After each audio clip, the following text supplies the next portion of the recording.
Hello, everybody, and welcome to this critical discussion surrounding the humanitarian aid efforts in Gaza and the intricate challenges faced amidst the total blockade and the brutal war that the Gaza Strip has been subjected to for the last 6 months, unfortunately. First of all, let me briefly introduce KinderUSA, a nonprofit organization dedicated to providing essential assistance to Palestinian children and families in the West Bank, Gaza, and the Lebanese refugee camps. Amid the realities of this war, KinderUSA has surely emerged as a steadfast ally, working tirelessly to alleviate the sufferings of the Palestinian population in Gaza. Our panel, titled Humanitarian Aid in Gaza, Navigating Challenges During the Blockade, brings together three distinguished guests whose tireless efforts have significantly impacted the lives of the Palestinian population throughout the years. Firstly, allow me to introduce Dr. Laila Al-Marayati, with a deeply personal connection to Gaza, stemming from her familial roots in Khan Yunis. Dr. Al-Marayati's efforts include writing and speaking extensively on issues of concern to Muslim women, such as women's rights in Islam, reproductive health and sexuality, stereotyping, and violence against women. Dr. Al-Marayati serves as the chair of KinderUSA. Thank you very much, Dr. Al-Marayati, for being with us tonight. Thank you, Ramona. Glad to be here. So I guess I will go ahead and get started as the chair of KinderUSA to talk about the work that we have been doing and the challenges that we've been experiencing. As Ramona mentioned, my family roots are in Khan Yunis. I'm the daughter of the late Dr. Sabri Al-Farah, who was born in Khan Yunis. We have many, many relatives there who have now been displaced, injured. At least 150 that we know have been killed over the past 6 months, including children, women, everyone. And I really want to acknowledge them and all the people of Gaza who are suffering right now and who have lost everything. So that's who we are dedicated to serving. And it's really important to just acknowledge and remember my own family members who are living a life they could have never imagined right now. For people who may not know, KinderUSA, which stands for Kids in Need of Development, Education, and Relief, has been in existence for over 20 years. Normally at this time, Ramadan, we would be involved with a Ramadan project, which supports local farmers who we provide seeds and materials and things that they need in order to grow produce, which we then purchase from them. And then using women's cooperatives in Gaza and the area, they would put together food baskets of fresh food, baked goods, jams, all kinds of things that are part of the Palestinian cuisine of Gaza, if you will, to distribute to the neediest families. And we've helped thousands and thousands of families over the years during Ramadan. Obviously, that is not what is happening right now, but I think it's just important to understand that's the kind of work that we do.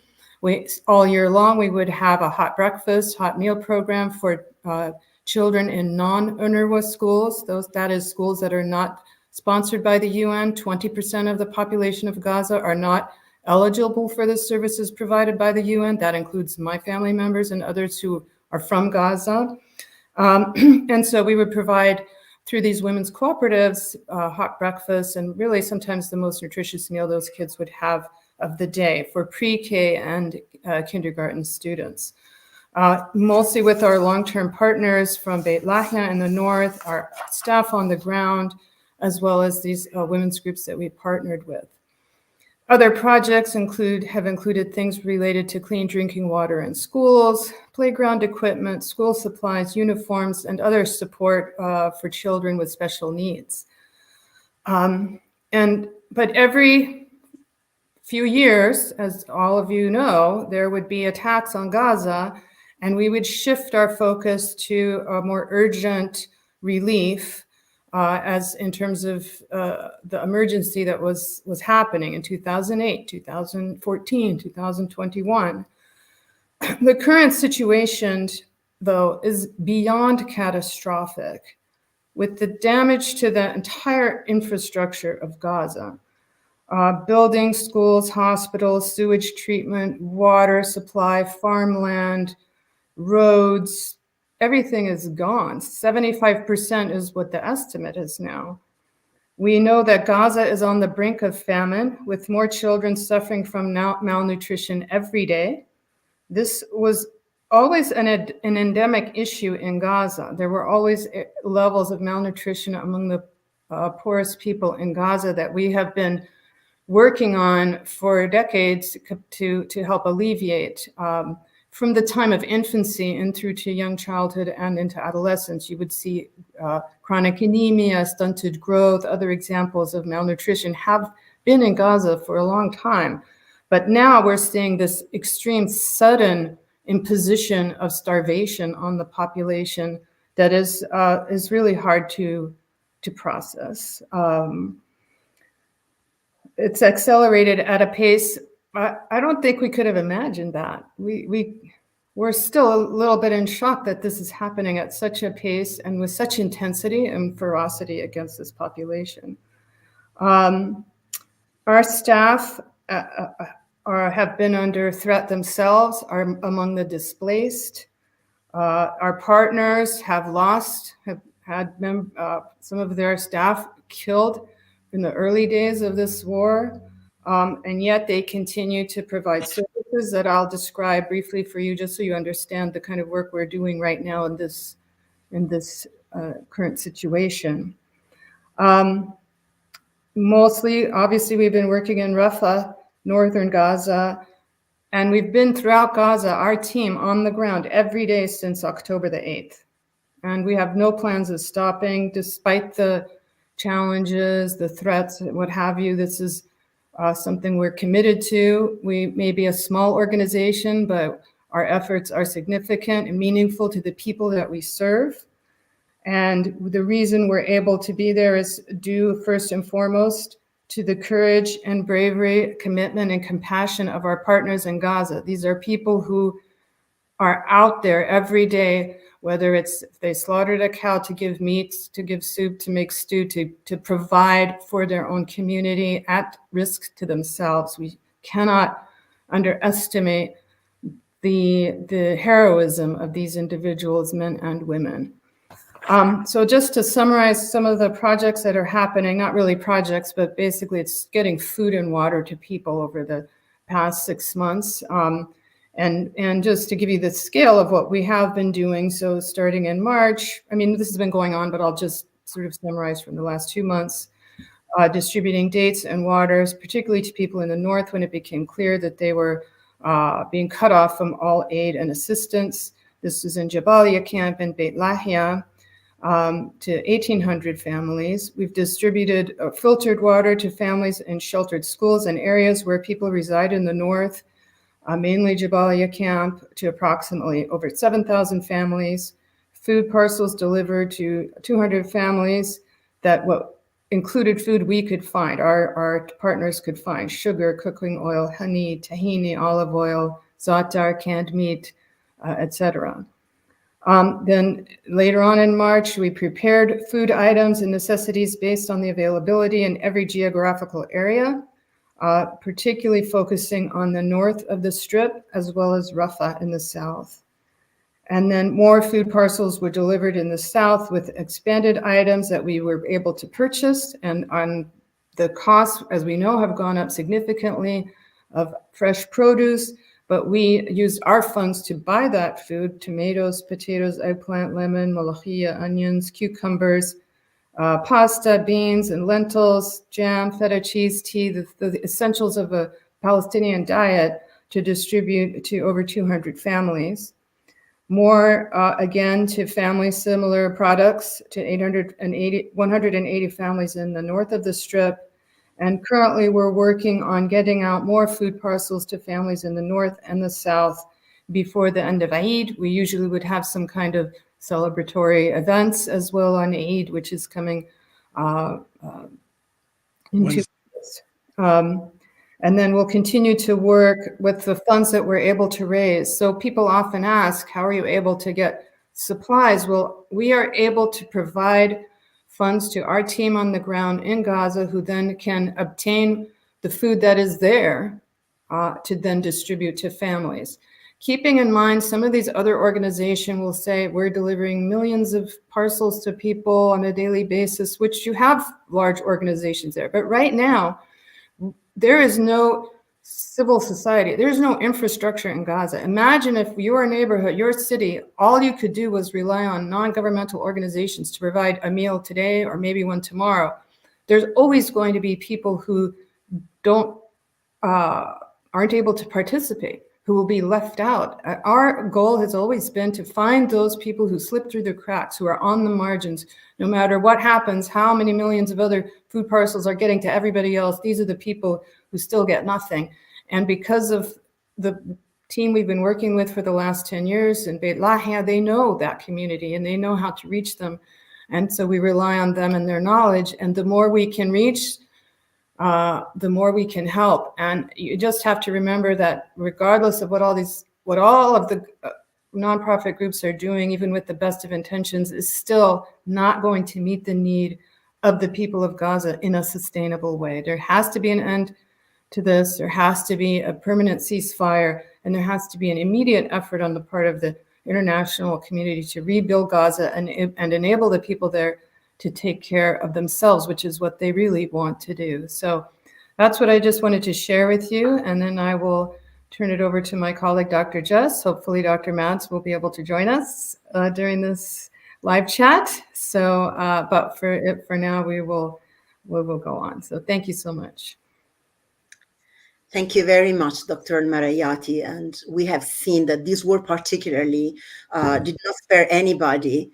And that, humanitarian aid workers, as you said, continued to carry out their mission, risking their own lives. So it is absolutely true. The adjective you used, heroic, is not rhetoric, is absolutely true. So as we were saying, Dr. Mads Gilbert is currently unavailable, but we really hope that he will be able to join us soon. And join us next is a member of the KinderUSA board, Dr. Jess Ghannam, a Palestinian-American psychologist and professor, renowned for his extensive contributions to medical development and humanitarian efforts in Gaza. As a clinical professor and chief of medical psychology at the University of California, San Francisco, Dr. Ghannam's work transcends borders, focusing on enhancing healthcare accessibility and mental health support for Gazans amidst the challenging socio-political landscape. Thank you very much, Dr. Ghannam, for being with us. Romana, thank you so much for that kind introduction. And before I start, I just want to say something about my colleague and dear friend, Dr. Marayati, the president of KinderUSA and the leader of this amazing organization, which I'm so proud to be a board member of. And Laila, we are in deep grief of the loss that you've experienced with you and your family, and with the profound and deep and catastrophic losses that our communities in Gaza are experiencing right now. But there's so much appreciation that we have for your leadership at Kinder. And for those who are new to Kinder, we should really pay attention to what Dr. Laila has said, because we've been on the ground in Gaza for many, many years. We have deep connections and ties to the communities in Gaza. We are able to get food to Palestinians in Gaza, even in the north, which is being hit even more catastrophically than other parts of Gaza right now. So, hopefully by the end, you'll have a better idea of what's happening on the ground in Gaza, but what we can do, what we have done and will continue to do at Kinder. So I've been working in Gaza, specifically in the spaces of mental health, for over 25 years now. And I can say unequivocally that what is being leveled, what is being done, what is being engaged with to the children and the communities in Gaza right now in terms of the catastrophe, physically, emotionally, psychologically, is unlike anything we've seen in the modern era. Palestinian children in Gaza right now are being exposed to a kind of trauma that is unlike what children have experienced anywhere else on the planet in the modern era. And just to be clear, that even before October 7th, Palestinian children in Gaza had been exposed to a kind of trauma that was very extreme. So what we're seeing after October 7th is an acceleration of and a worsening of an already horrific context for children in Gaza. If you're a 16-year-old child in Gaza today, let's say, you've been exposed to now, as a 16-year-old child, you've been exposed to no less than 5 catastrophic wars that have been leveled on you, your family, and your community. In addition to that, Gaza has been under a total blockade and siege since 2005 by the Israeli military, which means that nothing, absolutely nothing, gets in or out of Gaza without strict control and monitoring by the Israeli military. That includes, from the sea, from the land, and from the air. So Gaza, as Dr. Marayati said, even before October 7th, had been experiencing extreme levels of food insecurity, as well as significant traumatic exposure for children. And some of the work that we've done in Gaza from a mental health standpoint, even before October 7th, Palestinian children, if you look at the population in its entirety, 80% of Palestinian children in Gaza had some symptoms of traumatic stress disorder. 80%. And that's even before October 7th. So when we look now at the ravages that have been put on the community in Gaza, especially on the children, we know that 14,000 children have been killed by this assault, by this genocide. And in addition to the 14,000 children that have been killed, we have tens of thousands of Palestinian children who are injured and who will be permanently injured for the rest of their life, who will be disabled in some kind of way. We're talking about a traumatic exposure that is unlike anything any child has ever experienced. And it's forcing us as a health community, worldwide health community, whether we're medical professionals or public health professionals or individuals who care about the health and well-being of children and adults in marginalized communities and communities facing violence. We're facing something that we have never seen. And in fact, it's forcing us to rethink entire concepts of traumatic stress. For example, when we talk about traumatic stress in the typical literature, we talk about PTSD. And for those of you that are not familiar with that, PTSD stands for post-traumatic stress disorder, right? And so what that means is that you're exposed to a traumatic event, and then that event stops. And then after time, you may or may not develop symptoms. Well, in the Palestinian context, especially for children, what we're bearing witness to and what we're seeing is that Palestinian children have never experienced the P part, the post part. Palestinian children have never experienced the post, which means that the trauma that they've endured, the trauma that they've experienced, the trauma that they're forced to bear witness to never ends. There's never a chance to catch their breath physically or emotionally, to get a little break from the trauma, to get a little break from the traumatic exposures that they're being put through on a daily and in some cases multiple times during the day. So what it is, it's forcing us to rethink the whole concept of traumatic stress disorder, because what Palestinian children are experiencing is not something that we've been able to evaluate or understand in traditional medical settings, because we've never seen this level of devastation being brought upon Palestinian children. It's a kind of traumatic exposure that unfortunately may take generations to fully heal, if it ever heals at all.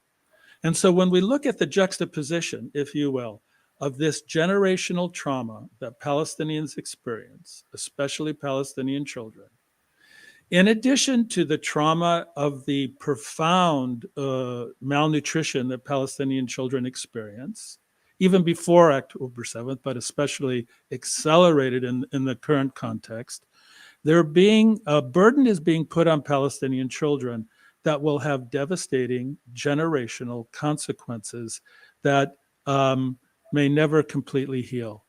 And recent reports have shown that, for example, that the impact of the trauma on the impact of the famine, if you will, on Palestinian children in terms of their brain development, in terms of their physical development, even if the famine were to be reversed today, will still have long-term chronic consequences.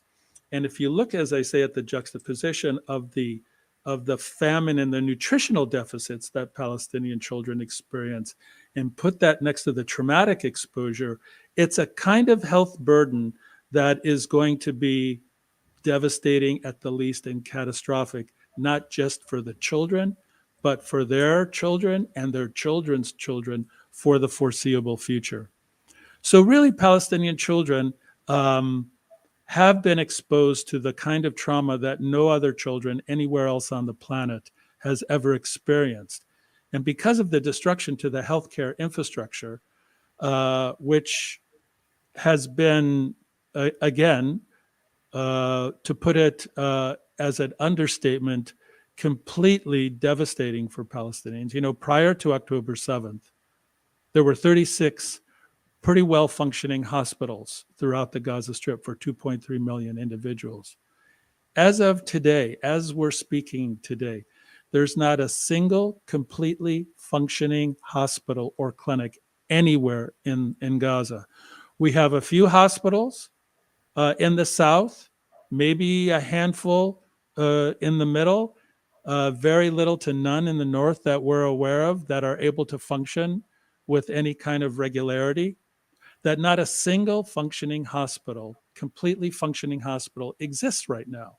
So even if a child, let's say, for example, is injured or suffers a catastrophic injury, there's very little to nothing that the community in Gaza is able to do to minister to those individuals. In fact, we have sent, when I say we, it's a group of us that have been working to send delegations of physicians and nurses to Gaza to help with the humanitarian medical situation on the ground. And the stories that we're hearing now, the stories that we're hearing back from people on the ground are just like shake us to our soul, right? Because we're finding out that surgeons, for example, are having to perform amputations on children, on babies without anesthesia. That the post-wound or post-surgical care is done without antiseptic, without any ability for wound care, without any ability for proper rehabilitation. And that the situation that causes for children, in addition to the psychological trauma, we see that the physical trauma that is being put on children in Gaza right now, the burden is, to put it mildly, is extreme. So what we hope to do in our efforts at Kinder right now, which is really the critical thing right now, because we hear this all the time. Dr. Laila and I hear about this all the time. What can we do? People want to go to Gaza. They want to volunteer their time. They want to do something. But there's something that is much more immediate. And the immediate thing right now is that there has to be a ceasefire. There has to be a resumption of humanitarian aid. There has to be an immediate resumption of full food, water, and medicine into the Gaza Strip. Because without that, those deleterious effects, the deleterious impacts, the horrific impact of both the physical and the psychological traumas that are being inflicted on Palestinian children will only get worse. I think one of the things that we see in Gaza right now, which is something, and I know this is something that Dr. Laila and I know about, and this is prior to October 7th. It's especially painful for us to have to hear about this. In the past, for example, if there was, let's say, a head of household that was killed or imprisoned or taken away from being able to care for their family, we knew that the children in Gaza were able to be connected to extended family to be able to be taken care of in this way. So there was always a connection. The concept of an orphan in Gaza prior to October 7th was a concept that was relatively rare because there was always family members and extended family members that these children could rely on, in the previous 4 wars to October 7th and the blockade. Now, what we're seeing right now, and as I said, it's especially painful and difficult, we're seeing children who are not only witnessing the murder, the devastation, the death of their parents and their siblings, but that death is extended to their extended families. So that when they do come out of the hospital, even if they get the opportunity to do that, their entire families have been wiped from the face of the earth. So the first time that we're aware of, the Palestinian children in those situations are being left bereft and without any connection to a family member, which is extraordinary in the Palestinian context, especially in the context in Gaza, where there are large extended families that have always been there to emotionally take up the slack of children who lose a family member, who lose a parent, and are able to take them in the fold.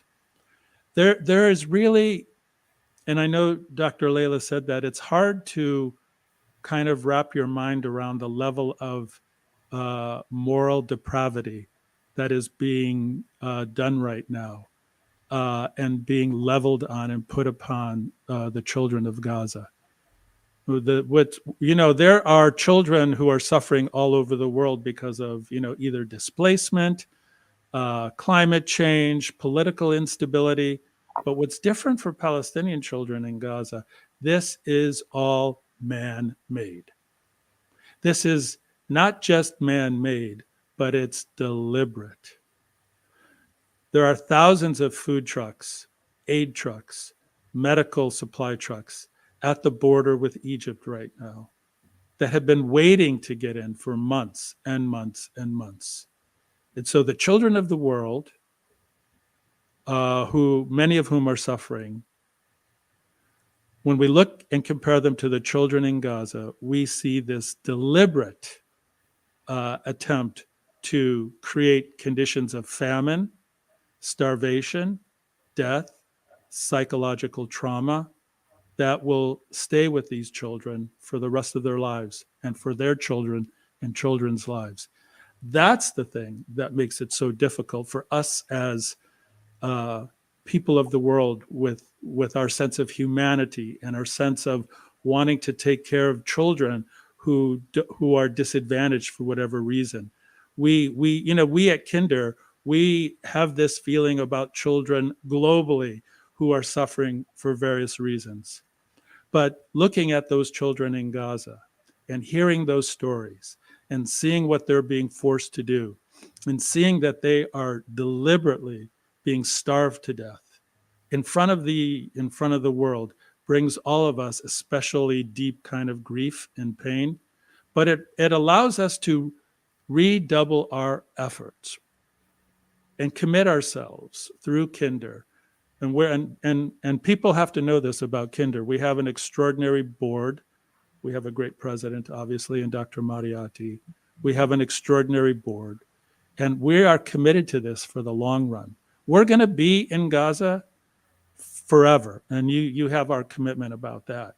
And that our commitment will be to provide and do whatever it takes to help these children and their families survive. And we will eventually, through all of our efforts and the help of all of you who are watching and really care about the children of Gaza, our commitment is to help the children of Gaza for as long as it takes.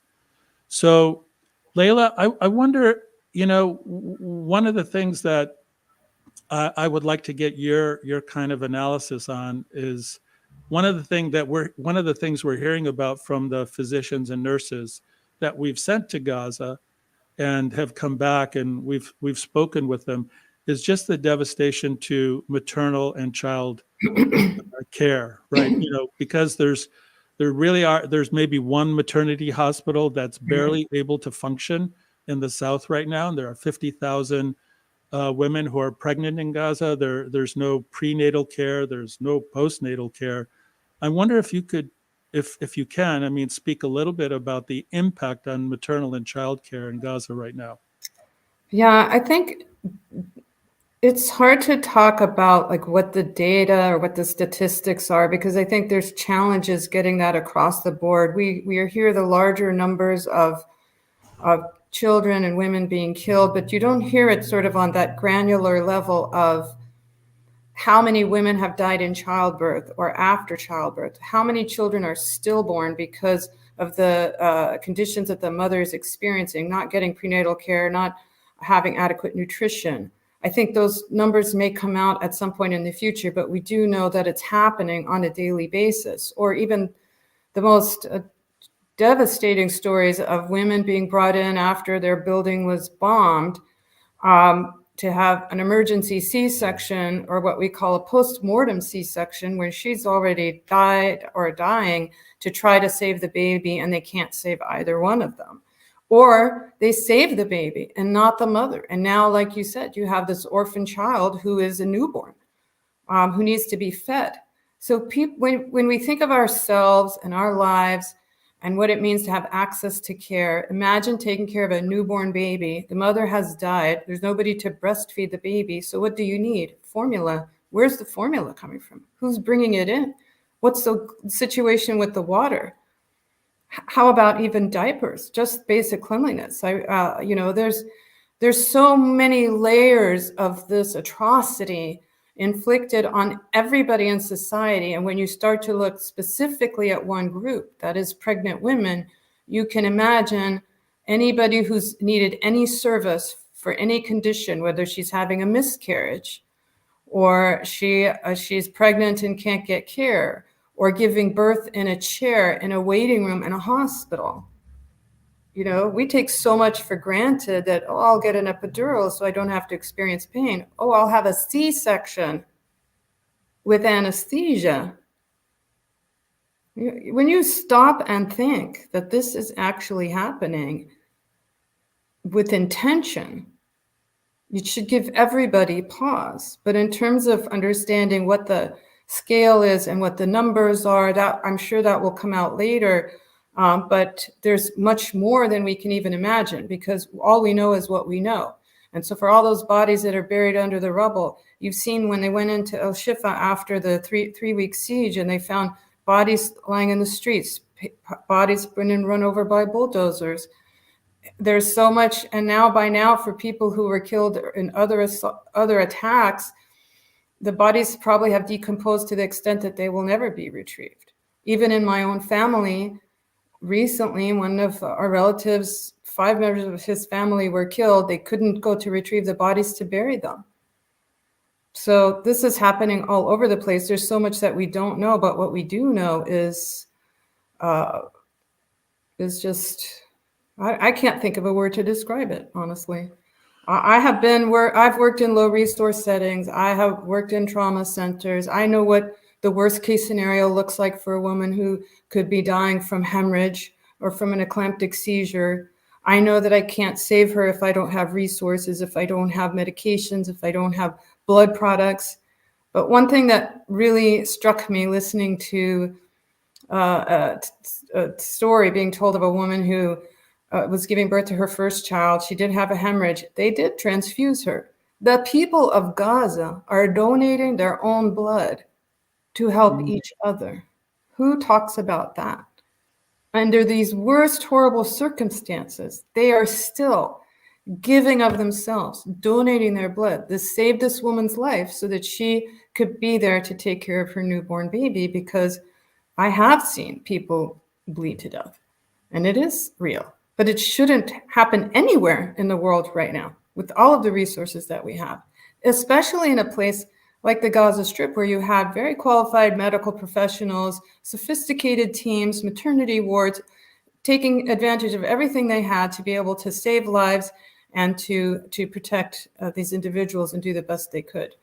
And I know if Dr. Mads were here, he would talk about the type of services that were offered in the medical system throughout Gaza, having witnessed it on a very regular basis.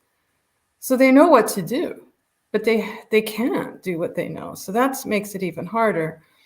So I think that this is a very vulnerable population. And I think you can really when you stop to think of yourselves and when you've been ill or had any kind of problem and not being able to get any care, then you can start to think about and maybe empathize with what the Palestinians in Gaza are going through. So I think that's sort of what my thoughts on that.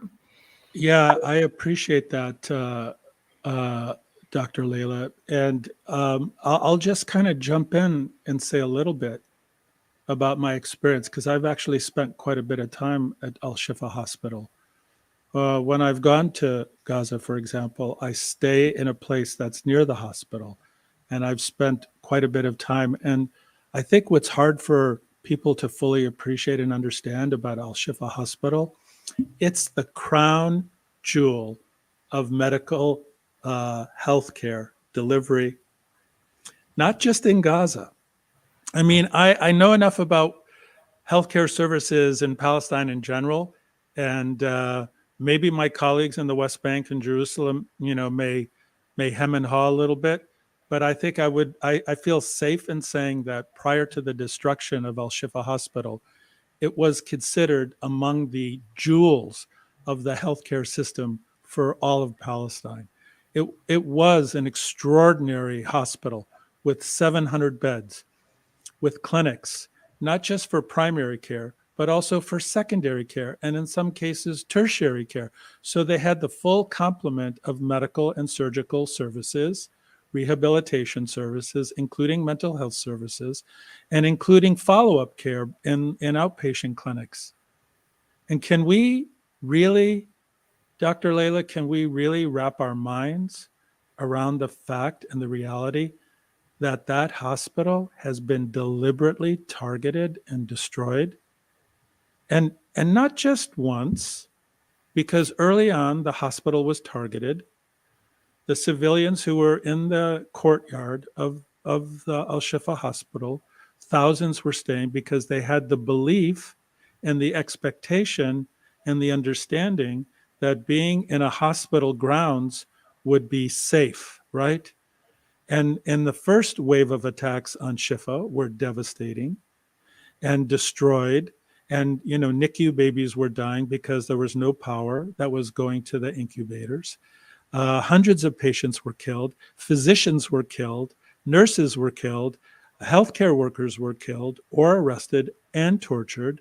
And it created this kind of destruction of the healthcare infrastructure.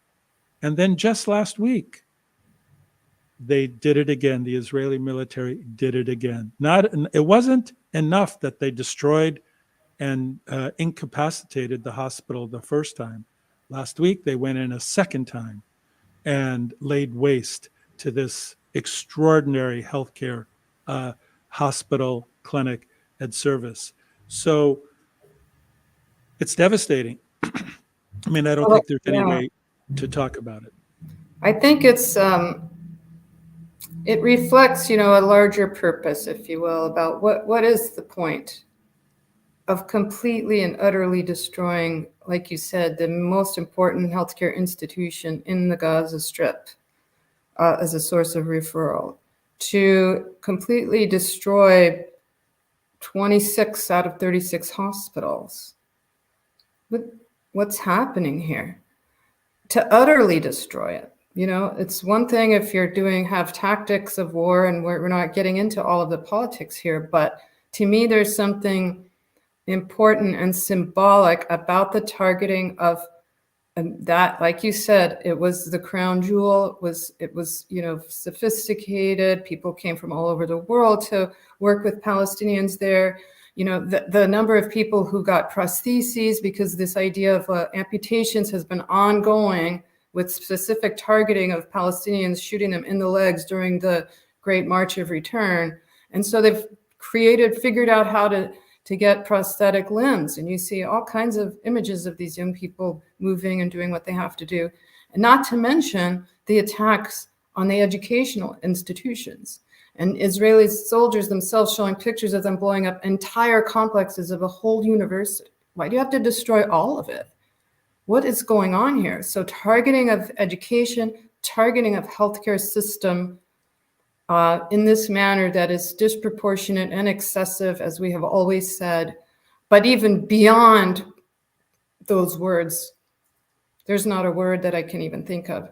But I do believe that, again, we haven't talked about the children in the schools. Our work has been with children in schools to help provide nutritious meals, to provide other forms of support, clean drinking water, outside services for kids who are struggling in school. There's no school. These children have not been in school for 6 months. And again, families, people watching, you have children, imagine what that would look like in your own household. So to their credit, the Palestinian educators in the camps in Rafah are having makeshift schools. Right. They're taking their time to find a way to educate children, to teach them, to give them, activities to engage in, to help them not lose momentum on this such an important time in their life. So these are young people who were about to graduate from college or medical school, completely gone. There's just the younger children who may have just been starting to learn how to read and write. What is that? And on top of the layers you talked about, Jess, of the PTSD and what have you, and just the psychological trauma, what does it mean for children to be in an educational vacuum for 6 months, a year, or longer, for their own development, educationally, intellectually, for their future jobs? The effect, like you said, is going to be for a long time and multi-generational, but that's another area that has to be addressed. And I would argue that as an American physician working in a university-based system, I believe that, in addition to the work we're doing at Kinder, these larger institutions among healthcare as well as education in places like the United States should be at the forefront for rebuilding these spaces in Gaza when this is over. But like you said, getting back to the point of how people can be involved and what they can do, and the work that KinderUSA is doing, we will never abandon Gaza. We continue to provide support also for children in Jerusalem, the West Bank, the refugee camps in Lebanon.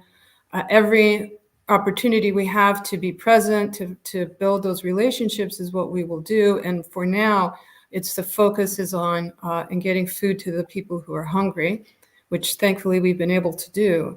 Earlier on during this conflict, we also were able to procure jackets and shoes for children. If you recall, this has happened during the winter. It was very cold. And so we were able to provide those resources as well.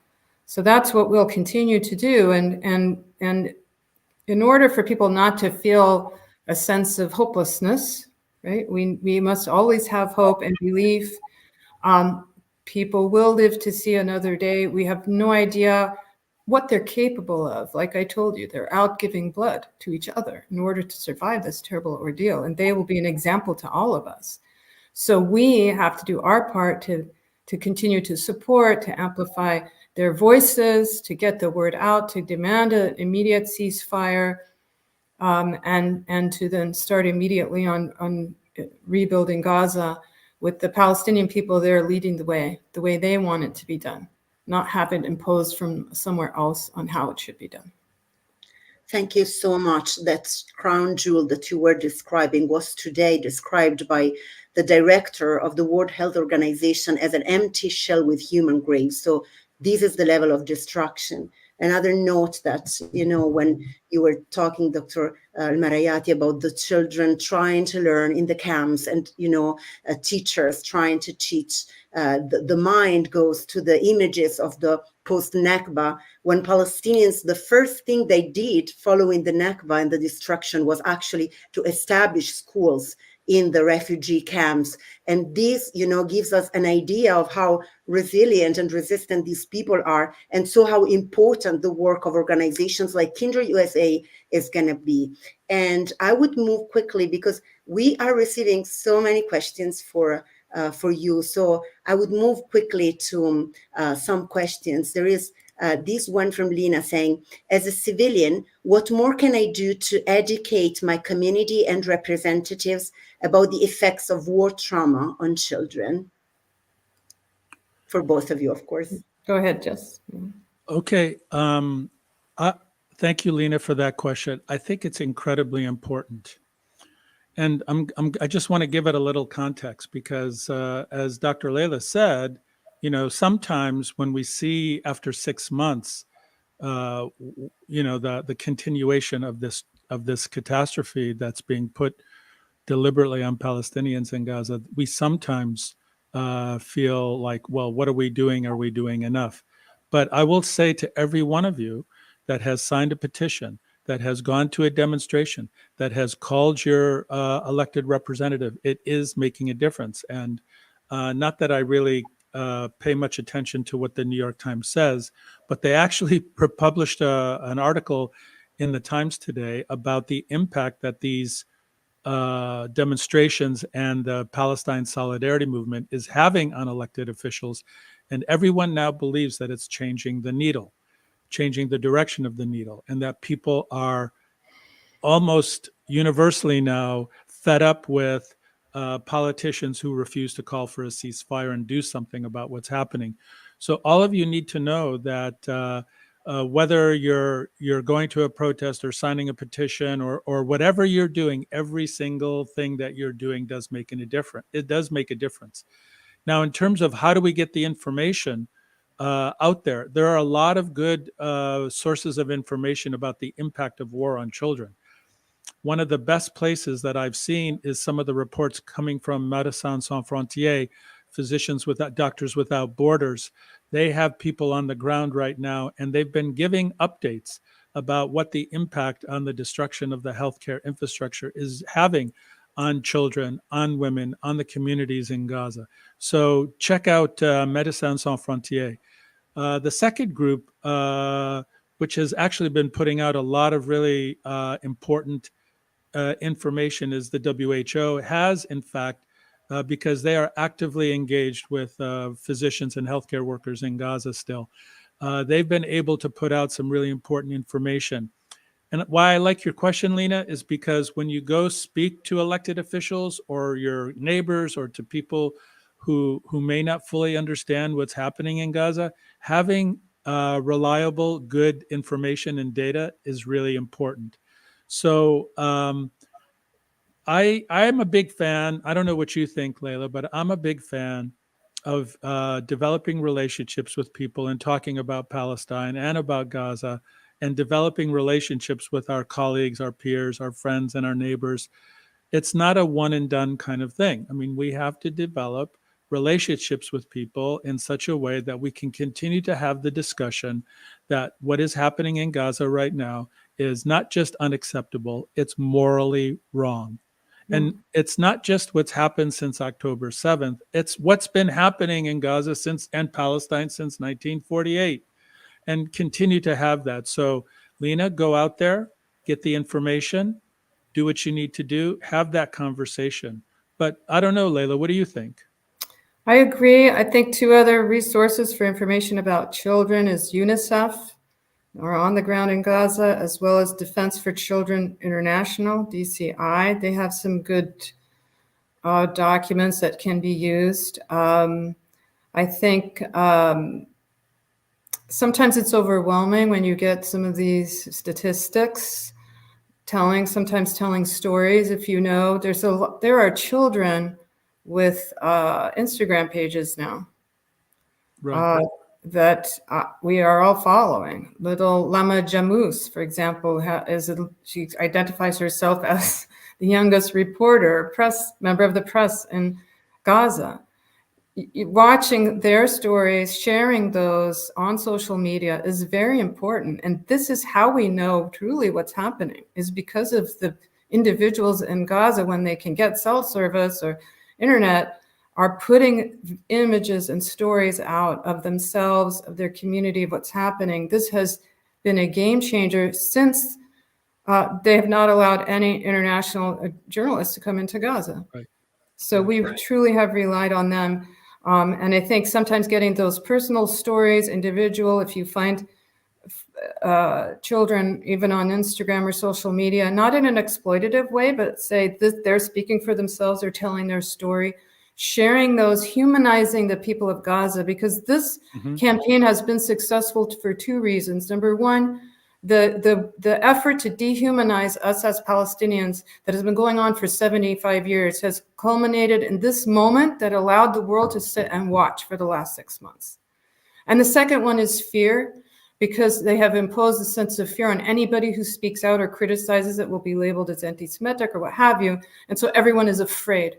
So those two elements have made it possible for us to get where we are. So to counter that, we have to challenge that and not be afraid, have courage, because we care about human beings. And that's the main thing that we are all about here. This is humanity.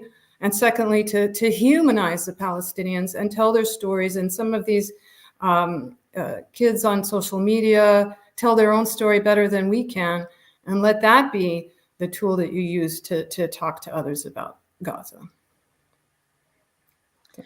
Absolutely. This is so important. We have Erin Wade asking the name of Lama, I suppose. Yeah. Her name is Lama Jamus, and she's a 9-year-old. And, you know, it's really heartbreaking to see her reports from Gaza these days. Another question they're asking us, can you also tell us a little bit about Kinder's field partners and beneficiaries? Who are they and how are they doing? People are very curious about that. They want to understand what is really going on in Gaza. Of course, it's very difficult for everybody to know the details, but what do we know? Yeah, I mean, we have been working with Beit Lahia Foundation for over 10 years, mainly, like I said, with the Farmers Project during Ramadan. That is who is really doing the bulk of the distribution of aid to the people in the north and the south. The women's cooperatives that we have worked with, I believe, are probably not active right now, may have been displaced themselves, but they had a whole system set up that would enable them to provide food in the schools or food to the families, especially during Ramadan. But our main partner is the Beit Lahia Foundation team that is on the ground, has been there. They're Palestinians from Beit Lahia in the north and have been displaced themselves, but are going back to the north in order to distribute these meals. And they do know, obviously, the community there because they're a part of it. So hopefully that answers that question. As far as identifying individuals and who is in need, it's everybody. Walking the streets, it's door to door. It's a small community in general. So you know somebody who knows somebody who knows who else is in need. And this is a family with 6 children and both parents. That's how the word gets around. Historically, you could use the registry from the Ministry of Social Services, but that's not available right now. So it really is just on the ground information that they're getting in order to figure out whom to help. Yeah, and if I can just jump in for a second, you know, there are a lot, and Laila said this earlier, you know, there are a lot of organizations, big NGOs that are trying or have tried to provide these kinds of support services on the ground in Gaza. And the one thing that is an advantage of KinderUSA and our organization is that we've been there for a very long time. We are connected to the community. The people that work for Kinder are part of the community. And that's one of the reasons why we feel so committed to doing this kind of work, because we have on the ground connections with the communities in Gaza to be able to continue to provide, you know, whatever support, mostly food support as we've been talking about, because that's really the thing right now that we're all deeply preoccupied with. When we see the pictures of famine, children, Palestinian children, literally starving to death in the 21st century, our focus right now is just doing whatever we can do to make sure that there's enough food to eat right now. We also have staff members, and just for their safety, obviously I won't say anybody's name, but who were based in Gaza City, were forced out early on during this, just having to take care of themselves, their family, still trying to do their part, working with us to identify, especially this question of figuring out who's in the greatest need, which communities. There's people who aren't in tents, who aren't in camps, and who may just be in the streets, or who are trying to live in the shell of their former home, that they will find and determine that they need help. So we do have our staff as well as our partner at this time, and And it's day to day, week to week, doing the best they can to help in the way that they can, and to maintain their safety, because we don't want them to be in harm's way. And they have to look out for themselves. And if they decided today that they couldn't do this anymore because it's not safe, who could blame them? For any aid worker, over 200 aid workers have been killed in Gaza already. As you said, the medical professionals, educators, a lot of people. And so for anybody who's trying to get themselves and their family to safety, all we can say is, how can we help? I mean, that's really what our obligation is right now. Before we go on to the next question, I also want to take a moment to acknowledge the work of our dedicated executive director, Dalal Mohammed, who's been doing this work for these 20 years. It's through her efforts and connections with our teams on the ground in Gaza that we're able to get anything done at all. And we really appreciate her commitment and compassion for the children of Gaza. So I think that's a really important part of why we're doing what we're doing. Thank you, Dalal. Thank you, Dalal, and thank to all of you. Our panelists offered really a wealth of expertise and knowledge, which allowed us to understand more about the challenges on the ground of humanitarian aid in Gaza. I want to extend a warm thank you to our guests, and I urge each of you to reflect on these insights shared by our panelists. And I also invite you to visit the KinderUSA website and our social media to gain further understanding of KinderUSA impactful work.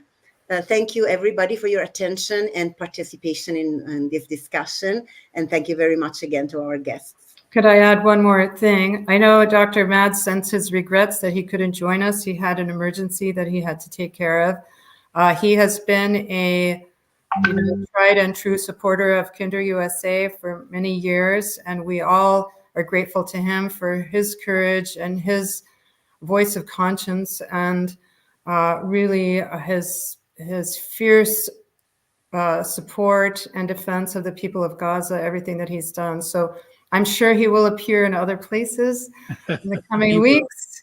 He will. But he is a true friend, a dear friend of KinderUSA. We're so grateful for everything he has done and is doing. And I want to thank you, Ramona, for putting this together, and my friend and colleague, Dr. Jess, for being on this panel for us. And everybody who participated, we're so grateful that you could join us today. Thank you very much. Thank you.